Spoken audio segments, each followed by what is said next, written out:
오늘의 말씀은 사무엘상 20장 41절에서 42절 말씀입니다.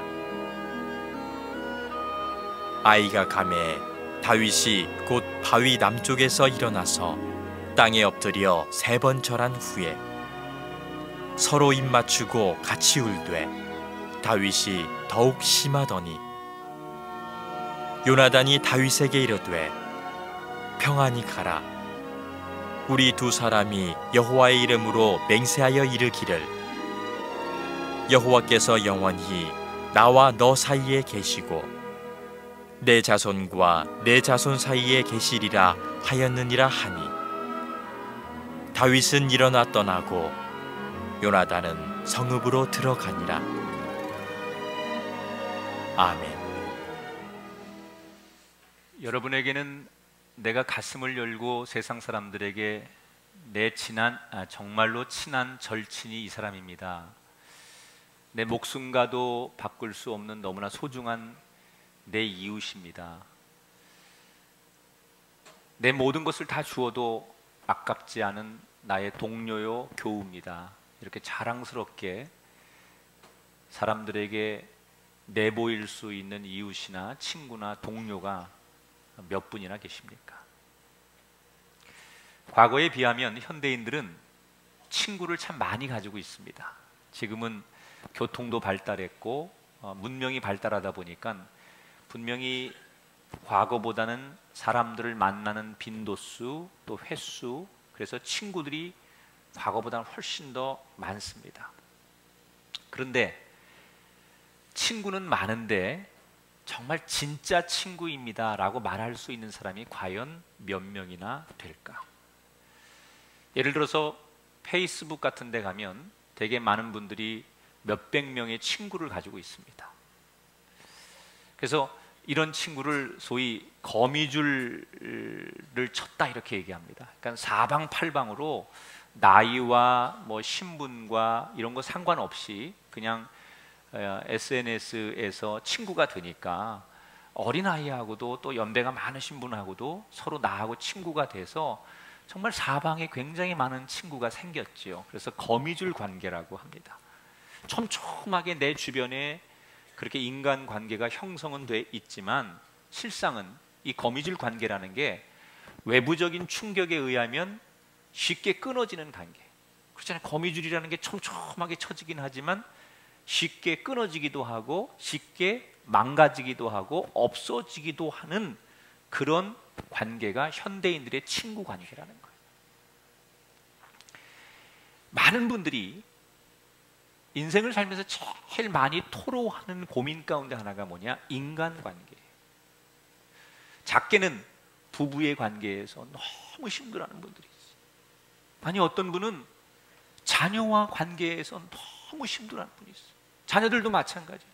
나는 밖에 나가면 문제가 없는데 집에 가서 부모님과의 관계가 너무 힘들어서 살고 싶지 않다라고 고민하는 청소년들이 있어요. 연인도 마찬가지. 그러니까 참 힘든 것 중에 하나가 누군가와 내가 관계를 맺고 사는 게 제일 힘든 것 같아요. 지도자와 국민들과의 관계가 어긋나면 그 사회가 혼란해집니다. 여러분은 살면서 그게 이웃이 됐든 가족이 됐든 또는 동료가 됐든 교우가 됐든 얼마나 좋은 관계를 만들고 계십니까? 참 나는 이렇게 뒤늦게 만난 이 사람들 때문에 내 평생 행복할 것 같아 라고 얘기할 수 있는 인간관계가 여러분에게는 얼마나 형성되어 있으십니까? 참 어렵고도 너무나 중요한 이 인간관계의 문제를 오늘 저는 성경을 통해서 지혜를 좀 얻고 싶어요. 오늘 우리가 읽은 말씀에 다윗이 등장하지요. 지금 이 다윗은 아직 왕이 되기 전에 인생에 있어서 가장 고통스러운 시간을 만납니다. 그 큰 문제 중에 하나가 뭐냐? 당시의 왕이었던 사울의 견제를 받고 시기를 받으면서 죽음의 위협을 계속 당해요. 그래서 오늘 우리가 20장을 설교하지만 19장에 보면 사울 왕이 다윗을 직접 죽이려고 시도했던 사건이 6번 소개가 돼요. 창을 던지기도 하고 다윗이 살고 있는 집을 군사들을 보내서 포위해서 다윗을 죽이려고도 하고, 그런데 그때마다 하나님께서 피할 길을 열어주셔서 다윗은 생명을 구하고 살아나게 됩니다. 그러나 이 사울 왕의 죽음의 위협은 끝이 나질 않아요. 그래서 다윗은 계속 이렇게 도망 다닐 수 없으니까 내 처한 이 어려움을 누군가에게 도움을 요청해야 되겠다라고 생각해서 그가 고민한 끝에 찾아간 한 사람이 있었어요. 자기의 절친한 친구였던 요나단을 찾아가요. 그리고 자기의 사정을 다 얘기하는 거예요. 내가 지금 이렇게 정말 옴짝달싹할 수 없는 고통과 어려움에 처했는데 어찌하면 좋겠냐고 친구에게 자기 고민을 털어놓게 돼요. 오늘 3절에 보니까 다윗이 자기의 심정을 이렇게 얘기합니다. 나와 죽음의 사이는 한 걸음뿐이니라. 지금 내가 한 걸음을 내디디면 이게 죽는 길인지 사는 길인지 알 수 없을 정도로 내가 일각을 다투는 그런 정말 위기와 어려움 속에 내가 놓여 있다라고 자기의 어려운 상황을 다 이야기하죠. 요나단이 이 이야기를 다 듣고 눈물을 흘리며 그 다윗의 손을 잡고 다윗을 돕기로 결심을 해요. 그리고 그때부터 이 다윗이 왕이 될 때까지, 아니 평생 동안 이 요나단은 다윗의 곁에 머물면서 다윗이 힘들 때마다 늘 위로자가 돼주고 그 옆에서 격려자가 돼준다는 거예요. 여러분, 좋은 이웃은, 좋은 친구는 그 상대가 인생에 있어서 가장 어려운 순간에 옆에 있어주는 존재예요. 여러분, 부부가 왜 소중하고 가족이 왜 소중합니까? 인생에 가장 힘들 때 끝까지 옆에 있어주는 사람이 가족이고 옆에 있어주는 사람이 부부예요. 그래서 소중한 거예요. 어떤 사람이 가장 좋은 사람이냐? 나하고 많이 놀았기 때문에, 많이 만났기 때문이 아니라 내 인생의 위기에 그때 찾을 수 있는 사람, 내 옆에 머물러 줄 수 있는 사람이 가장 좋은 사람이라는 거예요. 올 초에 미국에서 아주 감동적인 뉴스 하나가 소개가 됐어요. 매사추세츠 트리니티 고등학교에서 매트 리마이어라고 하는 한 고등학생이 암에 걸리게 됩니다. 그래서 이제 암 치료를 위해서 여러 가지 치료를 하면서 화학 방사능 치료라는 걸 하게 되죠. 머리가 다 빠졌어요.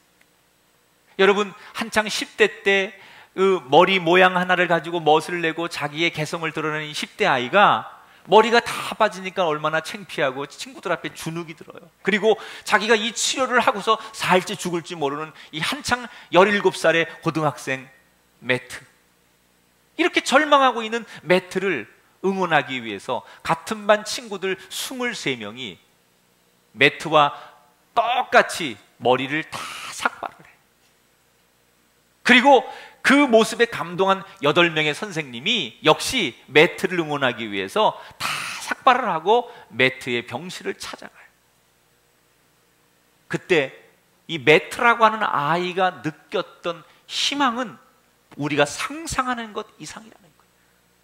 나 혼자인 줄 알았는데 나만 이렇게 외딴 섬에 지금 놓여서 홀로 아무도 위로받지 못하는 상황에 놓여 있다고 생각했는데 내 편이 되어주는, 내 처지를 이해해주는, 나와 똑같은 입장에 서서 내 곁에 머물러주는 많은 사람이 있다라는 이 메시지 하나로 매트는 암을 이겨내게 돼요. 고통받는 사람에게, 고난받는 사람에게, 슬픔당하는 사람에게 가장 큰 힘은 옆에 있어주는 거예요. 저는 여러분 옆에 그런 그림자가 머물기를 축복합니다. 여러분의 인생에 가장 힘들 때 기댈 수 있는 그런 친구가 꼭 여러분의 인생의 옆에 생기게 되기를 주의 이름으로 축원합니다. 자기 목숨에 위협을 받고 있는 고난 중에 다윗 옆에 가장 좋은 친구 요나단이 있었어요. 근데 사실은 요나단과 다윗은 과거에는 어땠는지 몰라도 지금은 친구로 옆에 있어줄 수 있는 상황이 아니에요. 따지고 보면 둘은 경쟁 관계요, 라이벌이고 누구 하나가 없어져야만 내 존재가 빛나는 관계일 수밖에 없어요. 왜냐? 둘은 앞으로 이스라엘의 왕이라는 자리를 놓고 경쟁을 해야 될 관계예요. 요나단은 사울 왕의 아들입니다. 왕자죠. 그러니까 신분적으로 왕이 될 수 있는 자격을 갖췄어요. 그런데 어느 날 다윗이 등장했는데 이 다윗이 영웅이 됐어요. 국민들로부터, 백성들로부터 지지를 받고 많은 사람들로부터 왕이 될 제목이라고 사람들이 그를 존경하고 따르기 시작했어요. 능력 면에서는 다윗이 왕이 될 만한 사람이고 자격 면에서는 요나단이 왕이 될 만한 사람이에요. 그래서 둘은 라이벌일 수밖에 없고 한 사람이 사라져야만 자기의 존재가 드러날 수밖에 없는 상황이에요. 그런데 다윗과 요나단은 그런 경쟁의 관계에서 누구 하나를 없애고 죽이고 사라지게 만드는 그런 관계가 아니라 오히려 상대를 높여주려고 노력해요. 특히 요나단의 입장에서는 자기는 왕의 아들이니까 신분적으로 얼마든지 왕이 될 수 있는 모든 조건을 다 갖췄는데 어느 날 갑자기 혜성처럼 나타난 다윗 때문에 자기의 신분이, 인기가 사라지는 것에 대해서 두려움을 느낄 수 있을 텐데 조금도 두려워하지 않아요. 질투하거나 다윗을 미워하지 않아요. 방금 소개해드린 대로 다윗이 인생의 가장 큰 어려움을 만났을 때 그 다윗 옆에서 그의 이야기를 들어주고 그에게 용기를 주고 등을 복잡주면서 하나님 널 버리시지 않을 거야 라고 끊임없이 그를 격려해 주었던 인물이 요나단이에요. 여러분, 내 인생에 이런 요나단이 꼭 있는 복을 누리길 주의 이름으로 축원합니다. 우리가 이웃과의 관계도 마찬가지예요. 정말 좋은 이웃은 누구냐? 고난받을 때 함께하는 이웃. 정말 좋은 교우는 어떤 교우가 좋은 교우냐? 고난당할 때 함께하는 교우. 여러분, 세상에 지금도 고난을 당하는 사람들이 많습니다. 그 고난당하는 사람들에게 우리가 함께 있어주는 교회가 될 때 이 교회는 살아계신 하나님을 드러내는 교회가 될 줄 믿습니다. 다른 거 없어요. 그냥 힘들어하는 사람 옆에 있어만 주는 존재. 사람이 힘들 때 저 사람은 이제 끝난 것 같아, 저 사람은 너무 힘드니까 내가 있으면 같이 힘들어지니까 나는 떠나겠어. 그리고 모두 떠날 때 그 힘든 사람의 곁을 끝까지 지켜주는 사람, 그게 진짜 좋은 친구라는 거예요. 따라합시다. 지혜로 돕는 친구가 좋은 친구입니다. 좋은 친구는 옆에 있어주는 것도 좋은 친구예요. 또 하나, 옆에 머물면서 지혜롭게 그를 도와줄 줄 아는 친구가 좋은 친구예요. 미국과 소련이 한창 우주 개발 경쟁을 할 때가 있었죠. 이때 미국 나사에서 비밀 프로젝트 하나를 개발 중이었습니다. 그것은 우주에 가서 기록하고 쓸 수 있는 볼펜을 개발하라라는 명령을 받고 나사에서 많은 과학자들이 수백만 달러를 투자해서 이 무중력 상태에서 쓸 수 있는 필기 도구를 개발하는 것을 나사에서 추진하고 있었어요. 여러분, 우리가 쓰고 있는 볼펜은 지구는 중력이 있기 때문에 이 잉크가 위에서 아래로 이렇게 중력 때문에 내려오죠. 그래서 우리가 볼펜을 쓸 수 있는 거 아닙니까? 그런데 중력이 없는 우주에서는 잉크가 밑으로 내려오질 않는 거예요. 그러니까 우주에서 이 필기 도구가 필요한데 뭔가를 기록을 해야 되는데 우주에서 쓸 수 있는 필기 도구가 없으니까 이 중력 없이도 쓸 수 있는 볼펜을 개발해라. 그래서 나사에서 그 네노라는 과학자들이 무중력 상태에서 쓸 수 있는 볼펜을 개발합니다. 그리고 수년 끝에 폴 피셔라고 하는 사람이 드디어 무중력 상태에서 쓸 수 있는 볼펜을 개발하게 됩니다.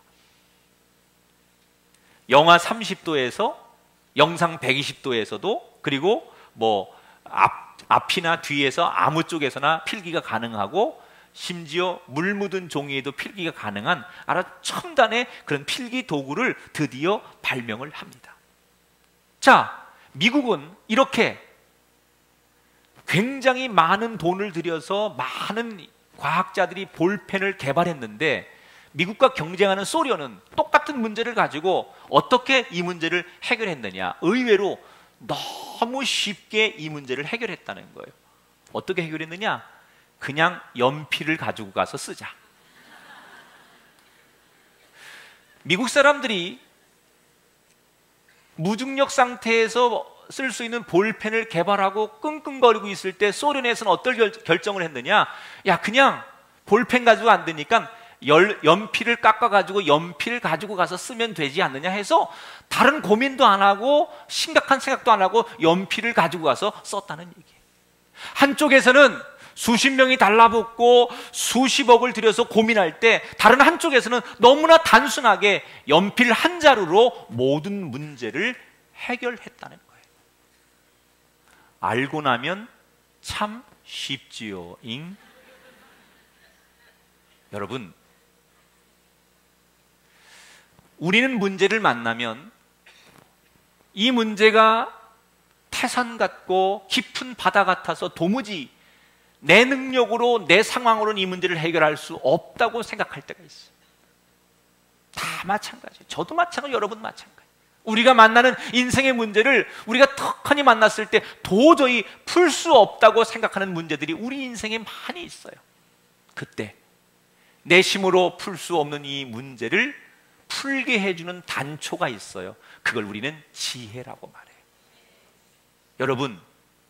여러분 힘으로 도저히 안 되는 문제가 있습니까?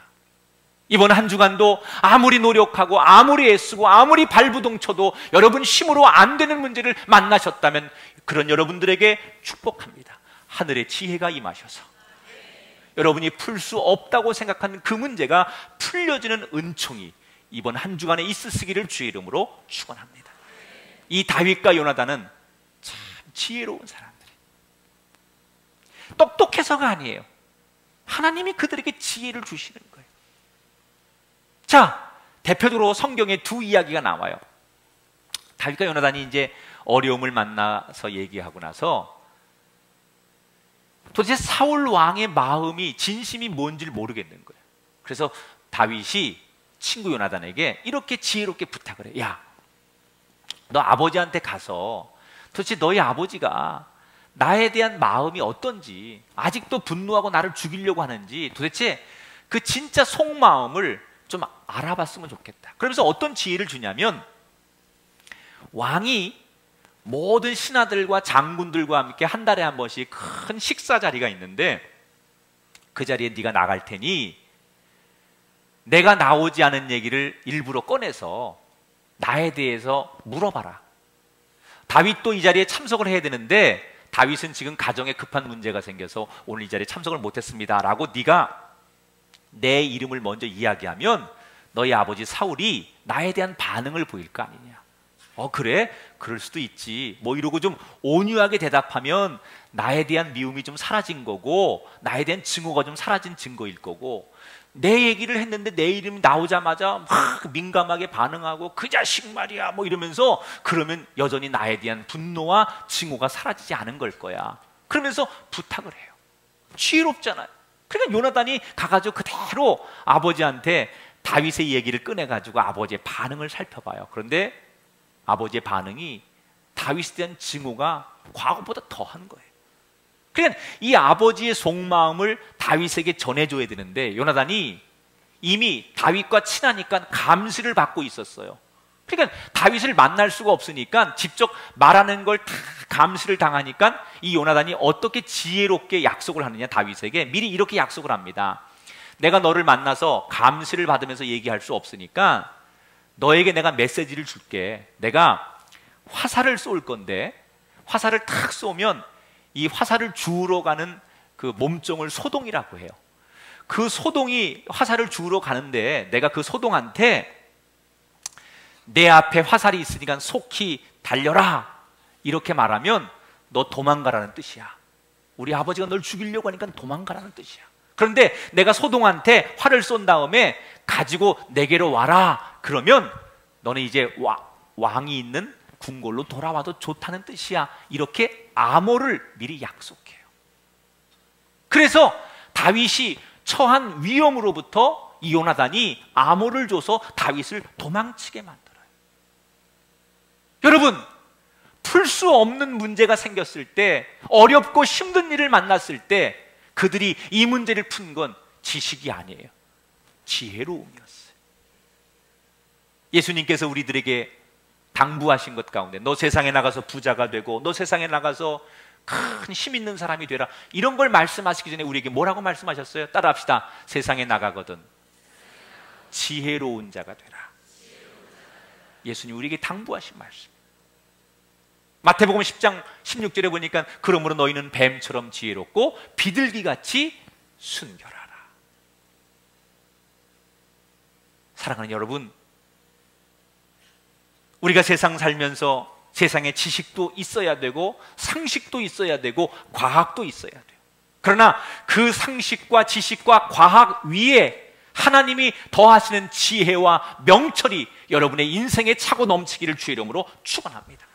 왜? 사람이 아무리 똑똑하고 아무리 상식이 있고 아무리 많은 지식을 가지고 있어도 하나님이 주시는 지혜와 명철이 없으면 세상에 끌려다니게 돼요. 그러나 우리가 지식과 과학과 상식이 좀 부족해도 지혜로운 사람은 세상을 끌고 갈 수 있어요. 세상을 이길 지혜가 우리 성도들의 가정 위에, 여러분은 자녀들 가운데 평생 충만하게 넘치기를 주님의 이름으로 축원합니다. 여러분, 이 아들이 아버지 찾아가가지고 아버지라고, 아버지 왜 내 친구 다윗을 그렇게 미워하고 죽이려고 해요? 이렇게 막무가내로 얘기했다가는 요나단도 더 큰 어려움에 처했을 거예요. 그러나 그런 것을 전혀 드러내지 않으면서도 아버지의 진짜 속마음을 다 알아낼 수 있을 만큼 요나단과 다윗은 지혜로웠다는 거예요. 좋은 친구는 그 친구가 어려움을 당할 때, 그 이웃이 어려움을 당할 때 지혜를 빌려주는 거예요. 그가 막 힘들어하고 전전긍긍할 때 내가 하나님으로부터 받은 그 명철과 지혜를 그 사람에게 빌려줄 줄 아는 사람. 야야, 이럴 땐 우리가 바람이 불면 엎드려야 돼. 맞서지 말고 네가 네 생각대로 또는 네 감정대로 네 느낌대로 하지 말고 순리대로 하자. 그죠? 이럴 때는 잠잠히 우리가 엎드려서 때를 기다리자. 이렇게 사람이 그 친구에게 자기가 가지고 있는 지혜를 빌려줄 때 그게 정말 멋진 친구가 되고 교우가 되고 이웃이 되는 거예요. 여러분, 돈은 빌리지 마십시오. 그러나 지혜를 빌려 쓸 수 있는 여러분 되기를 주의 이름으로 축원합니다. 이런 친구가 많아야 돼요, 주변에. 내가 어려울 때, 힘들 때, 또는 내가 뭔가를 선택해야 할 때 자기의 지혜를 빌려줄 수 있는 그런 친구가 많이 있다면 그게 하나님의 축복이죠. 마지막, 저는 인간관계를 풀기 위해서 우리가 또 하나 배워야 될 것은, 좋은 인간관계, 좋은 친구가 되려면 서로를 높여주는 사람이 돼야 돼요. 이게 참 어려운 거예요. 상대를 높여주는 사람. 앞에서도 설명해 드린 대로 요나단과 다윗은 정치적 라이벌이에요. 누가 둘 중 하나 왕이 돼야 한다면 한 사람은 사라져야 돼요.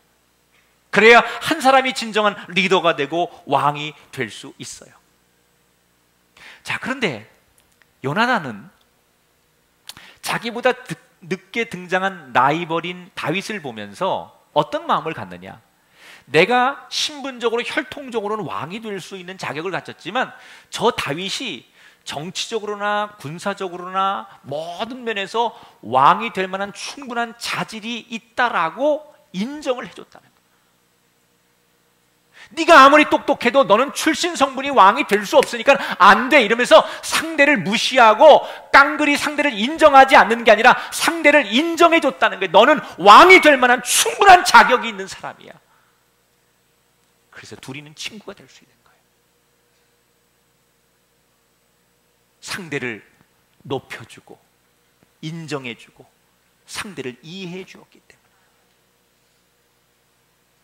여러분, 끊어지지 않는 인간관계를 맺으려면요, 저 사람하고 내가 평생 죽을 때까지 좋은 친구, 좋은 이웃, 좋은 동료가 되고 싶거든 한 가지 하세요.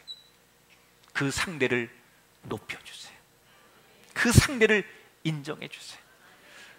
풀리지 않는 부부관계, 풀리지 않는 부모 자식 관계도 마찬가지예요. 부모가 자식을 높여주세요. 너는 아버지가 볼 때 충분한 장점이 많은 아이야.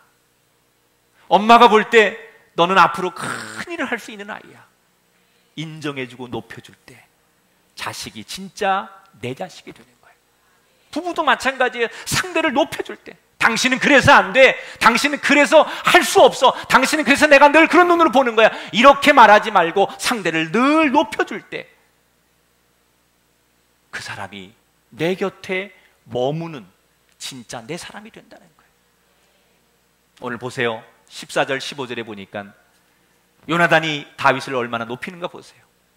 너는 내가 사는 날 동안에 여호와의 인자하심을 내게 베풀어서 나를 죽지 않게 할 뿐 아니라 여호와께서 너 다윗의 대적들을 지면에서 다 끊어버리신 때에도 너는 내 인자함을 내 집에서 영원히 끊어버리지 말라.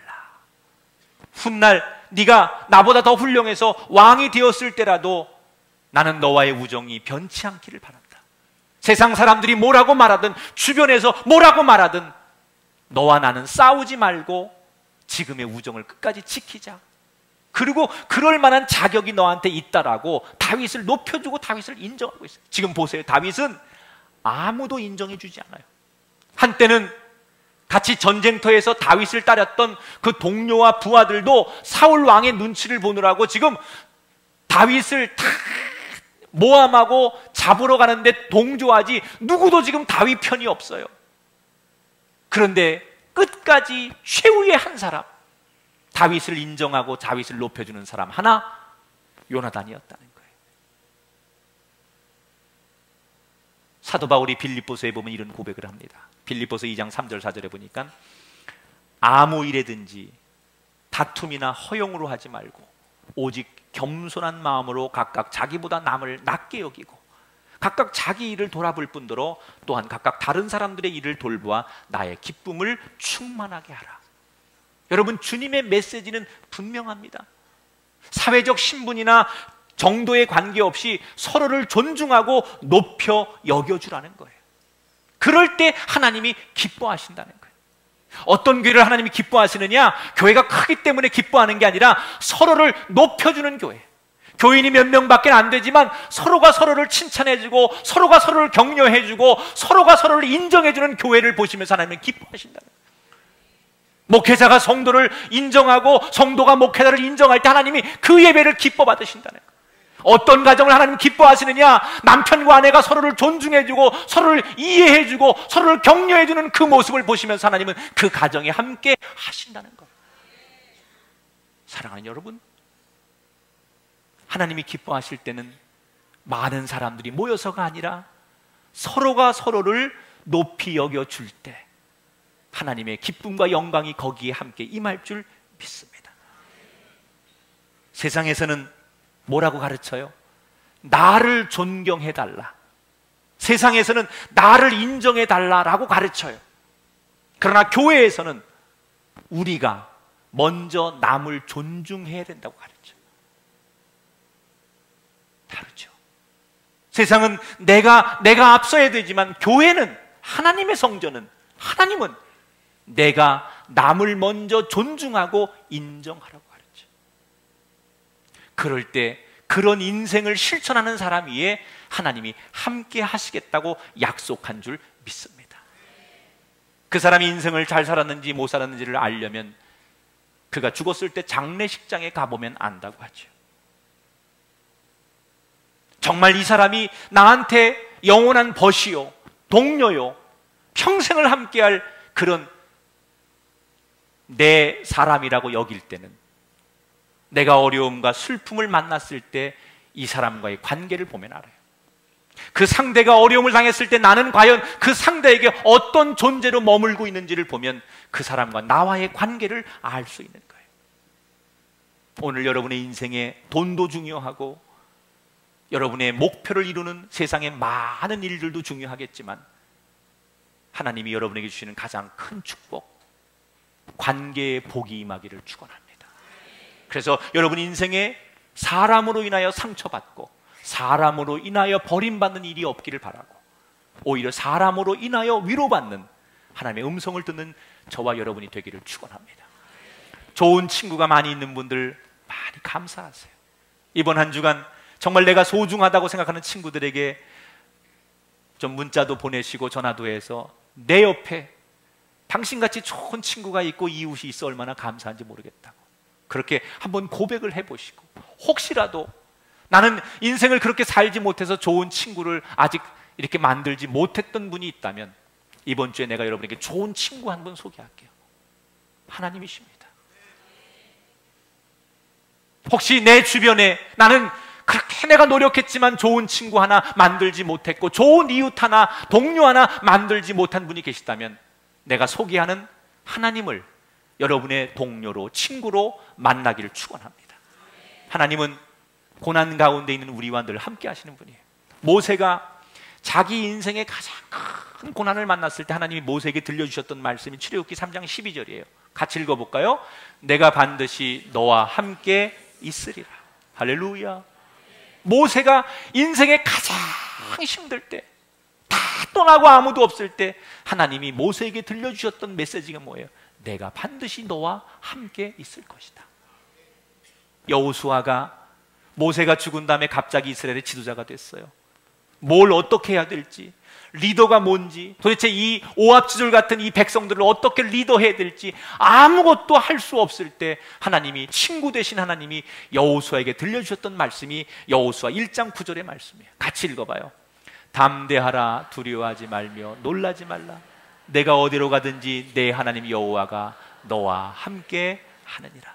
이 말씀을 다시 한번 읽을 때 내가 거기에다가 자기 이름을 넣으세요. 응? 자기 이름을 그렇게 해서 한번 고백해 보십시오. 하나님이 여러분에게 주시는 말씀이라고 생각해요. 시작. 담대하라, 두려워하지 말며 놀라지 말라. 학중이가 어디로 가든지 학중이 하나님 여호와가 학중이와 함께 하느니라. 아멘. 사랑하는 여러분, 다 내 곁을 떠나도, 모두가 나를 등져도 하나님은 모세에게 하신 말씀처럼, 여호수아에게 하신 말씀처럼, 오늘 다윗에게 하신 말씀처럼 내가 너와 함께 있으리라. 아무도 없어도 나의 영원한 친구 되신 하나님과 함께 이 험하고 힘든 세상을 이겨낼 수 있길 바라며, 그 친구 되신 하나님 때문에 힘을 얻으셨다면 또 여러분처럼 누군가 이렇게 힘들어하는 사람에게 다가가셔서 요나단처럼 좋은 친구가 되시고 이웃이 되시고 동료가 되셔서 그를 살리는 하나님의 그림자가 되시기를 주님의 이름으로 축복합니다.